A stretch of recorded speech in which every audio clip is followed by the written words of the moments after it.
Muy buenas tardes, mi nombre es Gabriel Rodríguez. Hago este video para el curso de fenomenología, en el cual voy a definir su campo de estudio, describir sus orígenes, determinar el contexto histórico en el que se desarrolla y plantear los principales autores de esta disciplina. Fenomenología. ¿Qué es la fenomenología? En una primera instancia diremos que la fenomenología es el estudio de los fenómenos. ¿Qué es un fenómeno? Fenómeno es todo lo que se presenta a la conciencia de manera directa. Ahí ya analizamos tres factores que van a incidir directamente en la fenomenología, que es, podríamos decir que es un objeto de estudio, en primer lugar; en segundo lugar, un sujeto de estudio. En este orden de ideas, la fenomenología se emparenta con la nociología, pero hay un tercer elemento que la diferencia completamente de esta disciplina, y es la conciencia. Por tanto, como lo dice el diccionario de filosofía, la fenomenología en un sentido estricto es la ciencia de los fenómenos que se manifiestan en la conciencia. En este orden de ideas, la conciencia sería como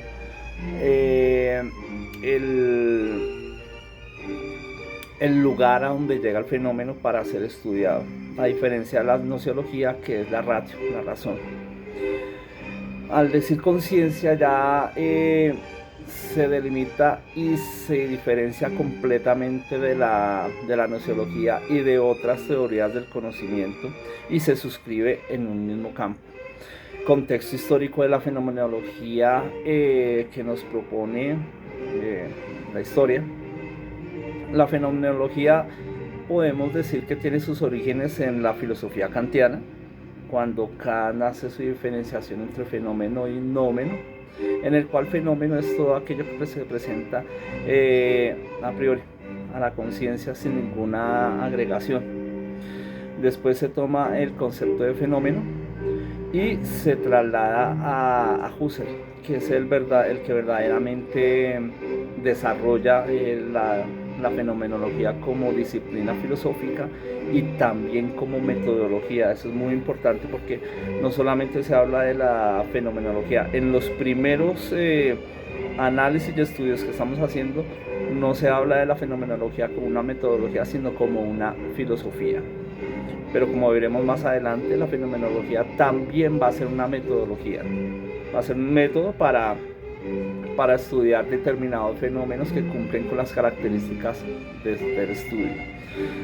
La fenomenología va a circunscribir su objeto de estudio partiendo de la conciencia y de varios elementos que no se tuvieron en cuenta en áreas del pensamiento del pasado. Entonces decimos que fenomenología es la ciencia de los fenómenos, dado que, y aquí hay que hacer una acotación, es ciencia de los fenómenos. ¿Y qué es ciencia? Ciencia es un conjunto de conocimientos obtenidos mediante la observación y la razón. Entonces, si decimos ciencia fenomenológica, ya pasa a ser algo más que una sola disciplina argumentativa, especulativa, como siempre ha sido la filosofía de todos los tiempos, y ya pasa a ser más un conjunto de conocimientos ordenados, sistemáticos. En este orden de ideas podríamos estar hablando de un proceso científico, de un proceso de investigación como tal, que lo emparenta más hacia las ciencias sociales que hacia la misma ciencia. Es una ciencia en cuanto tiene un conjunto de conocimientos ordenados, sistemáticos, que ella misma ha ido elaborando. Entonces ya podemos hablar que es una disciplina que se puede emparentar tanto con la sociología como la antropología filosófica, que en el siglo XVIII y XIX se fueron deslindando del tronco de la filosofía para circunscribir un objeto de estudio propio. Por tanto, la fenomenología, tanto con Husserl como con Heidegger, ya circunscriben su objeto de estudio y se puede hablar como una ciencia, como una disciplina aparte, y diferenciada de la filosofía como tal. Como lo apuntaba antes, se emparenta mucho con la gnoseología, pero también se diferencia radicalmente por cuanto interviene un elemento que es la conciencia en este estudio.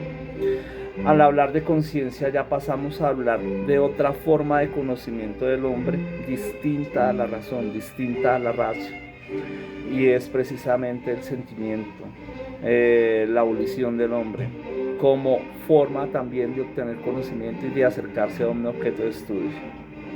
Eso es algo que vamos a ver mucho más adelante en el curso de fenomenología, porque ya la fenomenología como tal, al irse elaborando con Husserl y con Heidegger, ya se va a acercar mucho más al vitalismo de principios del siglo XX, vitalismo propugnado por Ser y Tiempo de Heidegger, vitalismo que también se convirtió en humanismo con Sartre y con Camus. Y en lo general de la filosofía de los primeros años del siglo XX, en el cual se le da una preponderancia a la vida. Ahí podemos citar autores como Ortega y Gasset, como García Morente. En cuanto a la vida, es el recipiente absoluto sobre el cual se hace toda la elaboración del edificio filosófico del siglo XX. Ya con Sartre ya llegamos a la angustia como sentimiento humano, como sentimiento que propugna precisamente ese despertar del alma para llegar precisamente a la nada, el ser y la nada. Ser y tiempo y ser y la nada